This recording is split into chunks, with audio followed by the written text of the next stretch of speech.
Hi, Scott here. Hey, welcome back to the Marketing Business Podcast. Got another great double episode for you from our 100th podcast. I've been getting some great feedback on these double episodes. Today I've got Darren Pratley. Darren is an expert when it comes to sales. He will really make you think. He's an amazing public speaker. If you haven't listened to this one, Darren goes into what you need to do to own your own customer these days, and really digs in to give you some strategies to actually how to own your own customer and how to make that really valuable to your business. He also shares how to reduce your marketing costs by doing that, which is a really great thing. And then he also shows you how to spot one of those snake oil salesmen versus a trusted advisor, and the complete difference in your business. And we actually go through, and I give you an example of a real live thing that was happening with one of my customers who was dealing with one of these snake oils. So this is a great episode. Listen to it. Then I've got Williamson from Concentrate Marketing. Look, these guys are real experts in lead generation and marketing and how to grow a business. And Greg talks about tapping into untapped assets or forgotten, assets that you have inside your business that you could use. Things that you're not thinking about that Greg makes your brain start to think about. And this is really, really valuable. It's really good business advice. And then he talks about AI and actually how to tap into AI to be more productive. He actually then shares some AI tools, one specific one around what they use in their meetings to record meetings, etc., and how to use the AI to get some really good feedback from that. So once again, these two episodes are just full with really good information around one question: what is your best business advice? So look, 26 minutes of your day to listen to this episode. You're going to get a lot of good information from it. Take some notes and then tag me in on LinkedIn, because I love hearing business owners that are taking action from this information and using it inside their business. So I really appreciate it. Enjoy the episodes. Until then, have fun, and we'll talk to you really, really soon. Darren, welcome back to the Marketing for Business podcast. It's good to be here, mate. Mate, it's awesome to have you back. Hey, got one question for you. This is part of our 100th podcast episode. What's your best business advice? I think when you look at business today and you look at the world, the way it's changing, I think probably the biggest and most important thing for me as businesses today is to really own their customer base. Nice. One of the things I'm seeing now is customers, they have so many options, so many ways of dealing with different suppliers or doing research about who I should use. Yeah. I think now once you start dealing with a customer and working with a particular client over a period of time, your job is actually to own that customer now and also hold on to that relationship in the future. And to own a customer, what do you got to do? I think the first thing is you've got to learn who your customers are. I really see nowadays that most businesses will do the transaction, and that's really great, but there's a whole lot of information within the transaction that we should be recording. Yeah. What's their basic? What's their birth date? Yeah. How many kids have they got? What are their interests? If you can get some more information on your customer as they go through the transaction, your ability to be able to have relevant conversations with them in the future and show your value is actually really important. Because you're spending money to get them to come in the door or to transact action with you. So really own that. And I think when you think about owning is not just own the relationship, own the value transaction part of that, right? And I think that's kind of what you're leaning into here as well, isn't it? It's totally not just about getting them as a customer. It's actually own the fact that you're together and you're part of the partnership together. You got it. And the reason why I use the word own is because you have to take responsibility for that as the supplier, as the person that's providing that service. So what you're doing is you're taking the responsibility to go, this customer is important for me now and in the future. Yeah. And what I'll do is I'll take the time to be able to understand that customer to a greater level and then use that information in the future. Yeah, that is like it takes a mindset though.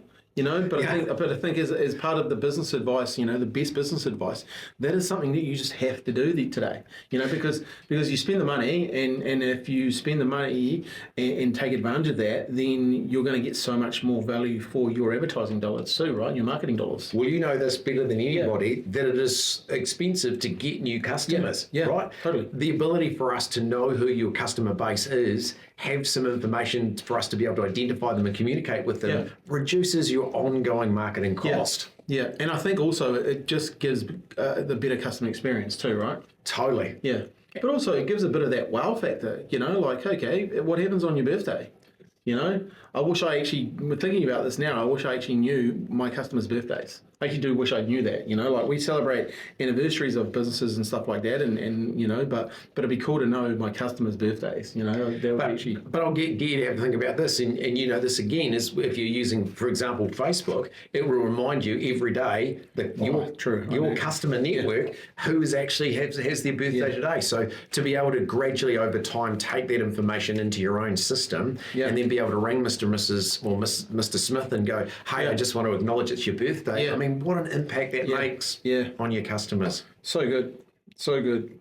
What else would they do to own that customer? Second one is stop selling and start becoming the trusted advisor. Yeah, nice. And this is one of the things that I see all the time is a lot of businesses, especially the market that we've got right now, trying to sell customers into product. Yes. Actually, the biggest thing that you and I as customers really don't want is someone trying to sell us into a product. Yeah. So what we want is advice. We want to understand the customer need and then be able to propose the solutions. And that's what a good trusted advisor does. And sadly, because I got someone who contacted me this morning, a client of ours, and they wanted to know if this was a good deal, and I'll let you decide if this is a good deal. They want to run radio for 1 month, and it's under $2,000, and it's 15 seconds, and they get some tickets to a concert as part of the deal. Now, do you think the trusted advisor is selling them that, or someone who's just trying to trip you into a deal? Totally a better deal. Yeah. And it's sad that the business owner's been in business long enough, and I know he'll be listening to this. So sorry if you're hearing this a bit counselling advice here, but you got two marketing experts in the room, and seriously, don't do that deal. No way. It's not a deal and I know times are tough, and you want to get in front of people, but spending money for a month, 15 seconds at a time, the person giving you that offer is not looking after your business. So here's the piece to spin that round on them and say, I tell you what, I'll pay you a 10% share in any business that we get off this particular campaign for the month, which will end up, if we do this well, we'll pay way more than the advertising cost you put in place. How about we take that risk together? And you watch what happens. Yeah, the risk won't get taken. No. Because I want my concert tickets back. Because then it's about selling somebody into something rather than advising them on what's the best product that they need. And I look across so many industries right now, and we've come out of an environment which was very much an order-taking type environment, and especially over that COVID period. And now we've got a situation where we need people to be understanding why they're making the purchase at a time when some of them can be really financially stressed. But actually, if the right information and the right advice is there, you can still go ahead with the purchase. Yeah. Well, there's blood in the water, and some of these companies know it, right? So they're going out there and just hawking these offers. You better to take that $2,000 and go, okay, well, who are my trusted advisors that could give me business? And go and buy those guys and girls morning teas, and go and talk to them, go and actually spend some time educating them on the products that you've got and who they could help. Oh, so what you're saying is own the relationship. Own the relationship, exactly. You're better to spend that money. You are so better, and especially the way the environment is right now, is you've got to be able to have those conversations to make sales happen. If you think you're going to do it just by a flashing offer out in the market, it's not going to work, because people are not picking that up, but they will pick it up if there's a good sound reason and advice off the back of it. Yeah, because I'm battering the airways at the moment. You must design the marketing strategy to pick the tactics to produce the results you want, right? So that is a tactic that's not part of your strategy. So all of a sudden, and the outcome of that, hey, look, you might snag 5 clients. It might actually be worth it, but long term, it's not, right? Well, it's not adding to the long term. Long term. It's giving you a short term solution. Yeah. And the problem with that is that you can only do that for so long with the level of capital that you need to have. Yeah. No, it's anyway, that's happening. So owning the relationship, we're going to, what's next? Another one is the data. So one of the things nowadays that when it comes to owning a relationship, you have to own more data around your clients. So that's about collecting their information, collecting who they are, where they live, what their email address is, just those connection points. Because I look at a lot of businesses these days, and you sort of talk to them about databases and client lists. And even though we know this and probably have been educated on this for 20 years, I think most businesses are still pretty crap at their data. Yeah. And what we've got to do is spend some time cleaning that data up, because I look at, obviously, working a bit in Australia, one of the things is some new legislation about you cannot now cold call your clients or cold call the market. So in a situation, you can only call people where you have permission to ring. Wow. So you and I both know that the New Zealand regulators are always looking across the ditch. Totally. Well, so I would say that that's on its way. Yeah. So right now, this is a perfect time for businesses to be really clear on getting good data, clean it up, invest the time and the money, because it will help you own your customers and it secures your business for the future. Okay, so businesses listening to this, and this is great advice, what do they do to clean their data up? Well, number one is get it in a central place. Yep. I still see businesses that some have got it on Excel spreadsheets, some have got it in one database, then they change to another database, and then they've got it on another system over here. Get all that data in one place. So what could they use? There's lots of systems. Yeah. I'll be honest, I don't recommend one, but I go, hey, for your industry sector, which systems are best used for those, and then... Yeah, because law firms have certain databases, accountants have certain databases. Yeah, automotive industry has their own ones. So just hunt out the right one and the best ones for your sector. Then put all your data in the one place. And then get and I'm going to say this nice and gently to the sales teams, to make some calls to your existing client base for cleaning up the data and engaging with your relationships with those clients on that database to say, g'day, how you going? We thought we'd just check in. And by the way, just make sure the data's up to date. Nice. So now we've got reason to call. Yep. We've now got owning the relationship, and we're doing the cleanup of the data at the same time. Nice. And any business can do that, right? That's And right now, it's critical because everyone, especially in the sales space right now, what do you reckon the main comment is that people are saying to me? Yeah. Who do I call? Who do I call? What do I say? And why haven't I got any clients? Well, now what we've got to do is create reasons to reach out. And that's a good one. Yeah, totally. Good reasons to reach out, connecting. I think also if you're reaching out right now, like reach out with value.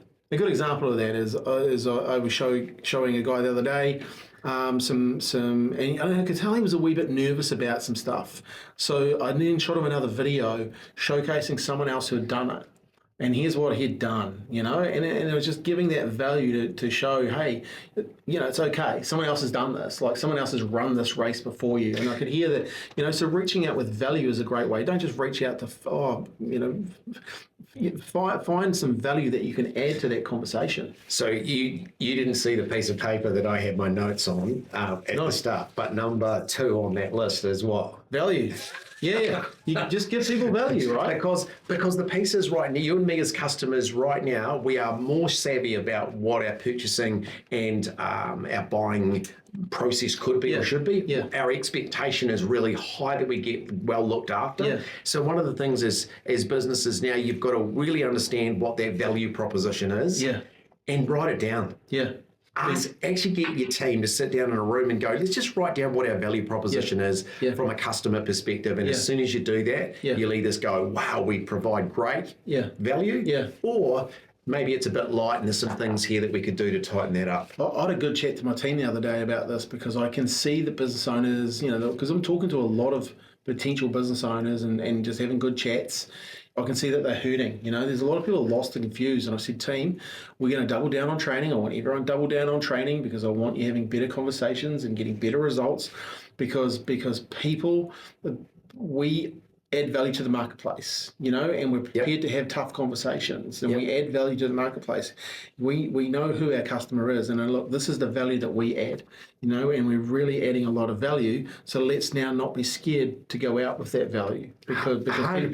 Business owners need it, right? Sorry, they're looking for it. They're looking for it, yeah. So and I say in our sectors, that's exactly right. But I tell you right across most sectors right now, the customers are looking for value because they're going, actually, I do need to upgrade my car, but should I do it now? What car should I buy? What are the best options, whether it's electric or go diesel or stick with petrol? Or I need someone to give me some advice. Don't sell me a car. Give me some advice about which one I should buy. And that all of a sudden changes the relationship with, again, towards that advisor piece, but it shows your value. Yeah. Very cool. Well, like seriously, that was some good advice, eh? Not bad for your best business advice. I think you touched on some really good stuff there. I did like the trusted advisor piece. That is the biggest one for me right now in the marketplace. Go in and talk to some trusted advisors. Listen to the things that they're sharing with you. And then if you really still in that I'm not sure, go and ask to talk to some of their clients. Go and say, hey, I'd love to go and talk to some of the people that you've been working with, because I reckon success leaves clues, but so does failure. And I think that's really 100%. important. I tell you what, and this is just a quick story. I came through the financial services industry right at the time where the government decided to regulate the financial services industry. Government saw the financial services industry as very much selling product, and they felt that wasn't giving clients. So we were selling insurance, selling mortgages, selling financial planning. Yeah. Well, all of a sudden, when they wanted us to go down the track of giving clients advice and much stronger advice, so they created regulation to do that. Yeah. Right? Yeah. So then all of a sudden you had a whole industry that went from selling to now having to become clients' trusted advisors. Nice. And we did some research on that and worked through, it was a book and it was called The Trusted Advisor. And there's a concept in it that's just to develop trust with clients, you need credibility, who you are. You need reliability so that you consistently show up. And you've got to be willing to have intimate conversations. So if you do those three things, customers will start to trust you. Yeah. And the one thing you can't do is give them a sniff that you're giving this advice for your financial interest. Yeah. And as soon as you give a sniff that you're doing this because of your business, they will not trust you. No. And that's, like everyone can smell that, So one of the things that I do often is work with industries that are going through this shift from what I'd say sales industry to more a trusted advice industry, and we work through those concepts. So good. Hey man, I appreciate you coming in and sharing this wisdom. So good. So this is our 100th podcast episode. Look, one thing you need to do, you're listening to a whole bunch of conversations, but I'm saying it every time, just share this podcast. Business owners right now need to hear what Darren and all these other guys and girls are saying. Like they're dropping value bombs all over the place here. So if I was you, get a piece of paper, go through, rewind this, go back through what Darren's sharing there and write some things down that can really help your business. And then once you've done that, go and take some action. Take the one thing that you need to do and go and do it. But then the second thing you need to do is you need to share this podcast. You need to share it. I need you to share this podcast because this is the thing that's going to help us grow more businesses. We're helping more businesses. I'm getting contacted all the time. It's really cool. I'm getting text messages and phone calls from businesses listening to this saying, hey, thanks for sharing. Thanks for having that person on. Well, this is one of those ones that you need to share. All right, guys, thanks for your time. Appreciate it. As always, take care, have fun, and I'll talk to you really soon. Thanks very much, everyone. Cheers. Greg, welcome back to the Marketing for Business podcast. Great to be here. Mate, it's awesome to have you back. Look, one question. This is our 100th episode. Yep. And I'm asking everyone who's coming on, what is your best business advice? Yep. Yeah, cool. We're getting quite a lot of that at the moment because it's a bit of a battle for some out there. Totally. And I think what we're finding, the first thing would be, often with the marketing, we're looking for the new and the shiny all the time. Yeah. Key thing at the moment is to use what you got. Yeah, totally. Really dig into the treasure you have in the business, and that's things like, leads that you've generated that haven't been a fit at the time. Let's go back to those. Let's try nice. and nurture them. Deals that you've lost. We see a lot of value in re-engaging with deals like 3 months later, 6 months later. Going back to them. Because people are at certain times and maybe it was a no then but not now. It was a no then but maybe open to it now. Yeah. And you can get really good conversions on those lost deals because they already know you've been down a buying process. And as you say, that if the reasons are quite logical, you can re-engage. So there's a lot of value there. And then and a third sort of area would be former customers.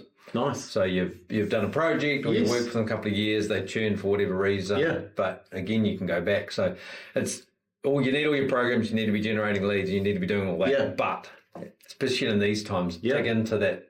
It's often an ignored part of growing a business. So I think that's a great bit of value. I think it's a great one too because you do have a relationship with those people. They are warmed up to your kind of what you do. Yeah. You're not having to go and completely re-educate them, right? Yeah. Why do you think businesses don't go to that though? Because you just said most people don't. Why do you think it is? Well, I think, because business is all about moving forward and growing. And being confident. And so the natural thing is let's go out and get some new business. Yeah. And that's exciting stuff as well. Sometimes looking back into what you've done, it can, doesn't seem as exciting, but there's a lot of value there. One thing I also find, people bring their own bias to why they shouldn't contact those people. Yeah. So we let a bias go, oh no, well they won't want to hear from us. They said no to us once before, so we'll not worry about that. But actually, that person could just be waiting for you to, waiting for you to call. And I think we measure these programs for people, and the level of conversion you get is really good, much higher than new business conversion. Because they already know you, like you, and probably trust you. Yeah. And the timing maybe just wasn't right at that time, for whatever reason. Cool. Yeah. What else? That's one. Second thing would be, and we're in the technology game, so you sort of have to say this, but this AI stuff is relevant, and I think it's overblown, like all of these Very much so. Big hype at the moment. But there is some underlying, value in some of the tools. And I think, any business should be looking at ways to... I think the main gain at the moment is just productivity. Productivity. Big time. Where can you apply some simple tools without spending a lot of money to just cut out some of the boring admin stuff you do? So we're seeing that, in our clients and in our business. Just things like, some real simple one is we've got some great cool recording software that record all our calls, gives us the AI summary at the end. What do you use for that? A thing called Crisp. Nice, Crisp. But there's KRISP. KRISP. Nice. We cost effective. We use Limitless. There's a whole bunch of them. Yeah. But it's the fact that you're using them. That's the key, right? Yeah, and it's just saves so much time. Yeah. It gives you that summary. You can share it with the prospect of the customer. Yeah. You can drive activity off it. I say to people, and we've done a few presentations on this now, and I started a challenge probably a year and a half ago with my team. Find an hour back in your week using AI. And we do a 90-day presentation, and it's really cool to see what people come up with when you challenge them to, hey, go and save an hour. And all of a sudden people are saving 2-3 hours, just because if you look at your normal day and what you do, and then you go, okay, and you allow people to go and find the technology to improve that, it's pretty cool what smart people will go and find. And I think I went to the bookstore, and I got 2 books, and both were on ChatGPT. And I went to the counter, and the lady goes, oh, you're into that, are you? and it made me feel like, oh. And I was like, well, what am I into? And she goes, oh, that AI stuff. And she goes, it's really bad, isn't it? And I said, oh. So I just started asking her questions where she was getting her thinking from. And it was really interesting, obviously, watching the news. Yes. And I'm like, well, actually, they're using it for doctors to look at x-rays and helping people with diseases and stuff. She's like, really? She didn't know any of that, So, and I challenge business owners, go and just try and find it out. Yeah. And I think what you said there was really important in that you've challenged your guys to solve a problem, a business problem. You haven't said, go and look at AI tools just for the sake of looking at them. It's actually find some productivity gain. Well, one of the coolest things is, Sarah, we've got a lot of photo shoots. We're doing filming photo shoots, and we'll probably take 300 photos today. Right. Well, if we have to come back and sort those photos one by one, well, how long is that going to take? Yeah. Generally, it was taking 3 hours. Now we have a piece of software, and it does it for us. Yeah. And it grades it based on what the client likes and what we know the client likes. So saving so much time, right? Yeah.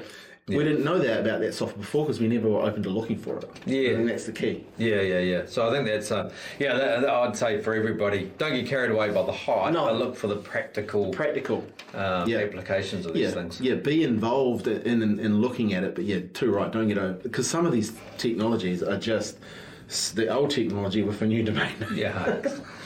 Well, we're in the technology game, and we work with a lot of software companies, and it's almost like you just tack on that AI. It's just doing stuff it's always been doing. You have to have that. But now it's .ai. Yeah, so good. Okay, so we've got 2. What did you have a third? And the last one, it's a bit just basic business stuff, but we see is some customers and some markets are really, hitting some headwinds, and the temptation is to cut, particularly around your people. Yes. But our experience, over 20 years of business would be try to resist that at all costs. Yeah. Because if you lose people, particularly good people, that's just so hard to come back from that. Yeah, totally. So if there's a cost, it can be tough to hang in there, but try to find other savings or try to focus on growth as much as you can. I think cutting people, particularly good people, is just it's a big move. Yeah, you got to think further down the track than what you're doing now, right? Yeah. Like there's a now, and I think sometimes to that, I remember in the GFC. And then the earthquakes, you actually have to slow it down a little bit from a strategic perspective. Yeah. Because there's a lot of noise coming at you, and there's a lot of this and a lot of that, and because everyone, even the people that you employ, they all have stuff going on, right? They all have there's more pressures on them, etc. So if you allow those pressures to come on you, then all of a sudden there's a temptation for you to speed up as well. From a strategic point, you actually have to slow down right now. Yes. Be very deliberate in what you do. What are some of the things that you do to stop that from happening in your business? Like, are you talking to your staff all the time, and the people that you employ? In terms of how they're feeling, what's going on for them, and hey, because some people, and this is what I found also during the earthquakes, is if you don't talk to people, they kind of start having their own conversations. Absolutely. I think the transparency is really important. Yeah. I mean, we've always done that as a business, I suppose, just shared quite a lot with the team, just so they're really clear on where things are, upside and downside. We're not going under here, team. We're probably not having, champagne for lunch this week, but we're still having our lunch. It's just being, and I think that's good business, right? To have those open communications. Absolutely. Well, because they all contribute to it. In whatever way. They've got some line of sight to a customer. Well, so they need to understand that. I think they'll dig in too. Yeah. They don't want you to fail. Yeah. Yeah, that's right. And I think it's really important, because if you don't have those conversations, I think the flip side of that is you see it play out in the news, right? Like you hear businesses going under and all this type of stuff, but you don't want that for your people. But they will be thinking at some stage. Yeah, they'll be nervous. And I think if you're not transparent and communicate well now, as soon as things get better and the job market opens up, they're gone. Yeah, totally. Because you're not, Well, what we talked about before, you market for the rebound, not the recession. You communicate for the rebound, not what's going on right now. And I think that's a great takeaway. Man, how good. I asked you for one, you give me three. Oh, there you go. Always over-delivering. Hey, guys and girls, thank you for listening to this podcast, this episode, and especially what Greg's had to say there. Look, as always, this information can actually help another business owner. So your one job with this podcast episode, you've been listening to so many of these guys and girls share their best marketing tips and their best business tips. Greg's just giving you three. Why don't you go and share it? Man, share it on LinkedIn and tag myself and Greg and say, hey, you need to listen to this section, because that'll help another business owner, and that's what we're all about here. So, hey, Greg, appreciate you. Thanks, Scott, coming back. Cheers, good to be on. Yeah, awesome. Hey, guys, so thanks for your time. Have a great day, and remember, just share this podcast.